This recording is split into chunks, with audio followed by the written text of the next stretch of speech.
Napoleon Bonaparte commanded 600,000 men marching toward Moscow in 1812.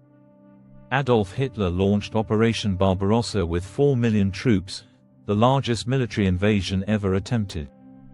Both had crushed every enemy they'd faced before. Both thought Russia would fall within months. Both were completely, catastrophically wrong. But here's what most people don't understand. It wasn't just Russian military genius that destroyed these invasions. It was Russia itself, the land, the weather, the sheer impossible geography that turned the world's greatest military machines into frozen, starving refugees. Today, we're exploring why geography makes Russia virtually unconquerable, and why understanding this geographical fortress explains everything from Putin's nuclear doctrine to NATO expansion debates. You'll understand why every military strategist for the past 500 years has learned the same lesson. You don't invade Russia, Russia invades you. Russia covers 17.1 million square kilometers, larger than South America. It spans 11 time zones. But size alone doesn't explain Russian invincibility. The key is how Russia's size creates strategic depth, the ability to trade space for time. Successful invasions rely on quick, decisive victories. Alexander conquered Persia by capturing its capital. Romans built their empire through rapid conquest. The Mongols swept across Eurasia with lightning strikes. These strategies work when you can capture key strategic points. Russia breaks this entire model. There's no single point whose capture guarantees victory. Moscow isn't like Paris or Berlin. Losing the capital doesn't mean losing the war. During both Napoleon's and Hitler's invasions, Russian forces retreated hundreds of miles, drawing invaders into an endless landscape where victory became impossible to define. The Mongols actually conquered Russia in the 13th century, but they succeeded because they were nomadic peoples who lived off the land. They didn't need supply lines or permanent bases. Every other invader has tried European-style warfare in a landscape where European tactics don't work. Russian strategic depth becomes even more effective because natural barriers channel and slow invasions. Russia isn't just big, it's big in ways that create natural killing fields for defenders. The Carpathian Mountains force European invasions into predictable corridors. You can't march millions through mountain passes. Armies need flat ground. This means Russian planners have known for centuries exactly where invasions will come from. The Ural Mountains create an impenetrable strategic barrier. Running north-south for 2,000 kilometers, the Urals divide European Russia from Siberian Russia. For Western invaders, the Urals represent a wall beyond which Russian industrial centers remain completely safe. During World War II, the Soviet Union relocated 1,500 major industrial enterprises beyond the Urals in 4 months. German forces never came within 1,000 kilometers of these facilities. Russia's geography allowed full industrial production while Western territories were occupied. River systems add another defensive layer. The Volga runs 3,500 kilometers, creating a natural defensive line bisecting European Russia. The Don, Dnieper, and northern Dvina create additional barriers that turn retreats into strategic positions. Each river crossing becomes a choke point where defenders concentrate forces against scattered attackers. Russian weather isn't just cold, it's strategically devastating in ways most people don't understand. The key isn't just winter temperatures, but how seasonal patterns create overlapping challenges that compound into military disaster.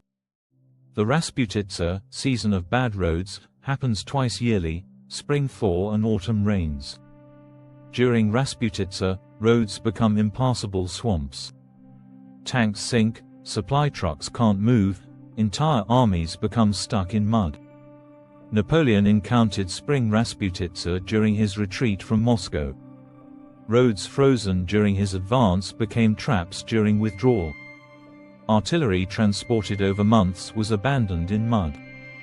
Hitler's planners knew about Rasputitsa and scheduled Barbarossa to avoid it, but Russian strategic depth delayed advances until October 1941. Rasputitsa stopped German divisions 100 kilometers from Moscow. Then comes winter. Russian winters averaged 25 degrees Celsius, regularly dropping below 40 degrees Celsius. Tank engines freeze overnight, weapons jam, frostbite becomes deadlier than bullets. But winter's decisive effect is on logistics. Fuel freezes, food becomes inedible, medical supplies useless, radio batteries die. Russian forces are equipped and trained for these conditions. For them, winter is strategic advantage. For invaders, winter is death. Of Napoleon's 600,000 men, fewer than 30,000 returned in fighting condition. Disease, starvation, and exposure killed more French soldiers than Russian weapons. Contemporary militaries should theoretically solve weather and distance problems, but Russian geography poses challenges even 21st century forces struggle with. Modern armies need fuel, ammunition, spare parts, and medical supplies transported across thousands of hostile kilometers. The US military, the most advanced in history, has struggled with logistics in Iraq and Afghanistan combined smaller than a single Russian military district. Supplying forces across continental distances remains unsolved. Nuclear weapons theoretically change calculations but create new problems. You can't govern radioactive wasteland.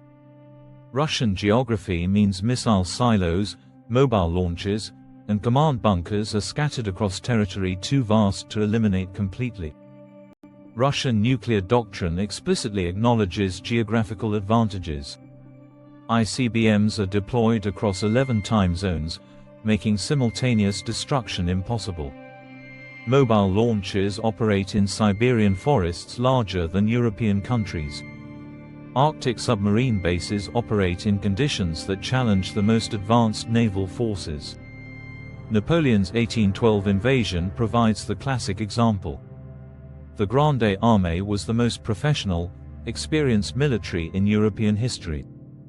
The invasion began perfectly. Russian forces retreated without major battles, allowing rapid French advance. This apparent success was a geographical trap. Every kilometer stretched French supply lines while drawing them from Polish bases. The Battle of Borodino seemed to prove French superiority, but occupying Moscow meant nothing because Russian advantages remained intact. The Tsar governed from St. Petersburg, armies stayed in the field, industrial capacity operated beyond French reach. The retreat began in October when weather turns deadly. Rasputitsa mud slowed movement to walking pace. Winter storms caught French forces without shelter. The Berezina River crossing exemplified compounding disasters. Normally frozen solid, unusual weather left it partially thawed. French engineers built bridges under fire while thousands froze waiting to cross. Hitler's Barbarossa followed similar patterns despite different technology. German forces advanced rapidly, capturing millions of prisoners. But geographical realities reasserted themselves. The Battle of Moscow demonstrated how strategic depth neutralizes technological advantages. German forces reached suburbs but couldn't capture the city because Siberian reserves arrived faster than Germans could eliminate them. Stalingrad showed how urban geography favors defenders. The city stretched along the Volga, providing natural defensive positions. Russian forces used the river for resupply while Germans, attacking from west, had no geographical advantages. Understanding Russian geographical advantages explains modern tensions that seem confusing when analyzed purely politically. NATO expansion eastward reduces geographical advantages, protecting Russia for centuries. When NATO establishes bases in Poland or Baltic states, these positions reduce strategic depth and eliminate natural barriers. From Russian perspective, NATO expansion isn't political disagreement, it's geographical encirclement threatening fundamental defensive strategy. Missile defense in Poland and Romania aren't just installations, they're attempts to neutralize nuclear advantages Russian geography provides. The 2008 Georgia conflict and 2014 Ukraine crisis make sense as Russian attempts to maintain buffer zones. Georgia and Ukraine aren't just neighbors, they're geographical barriers protecting Russian approaches.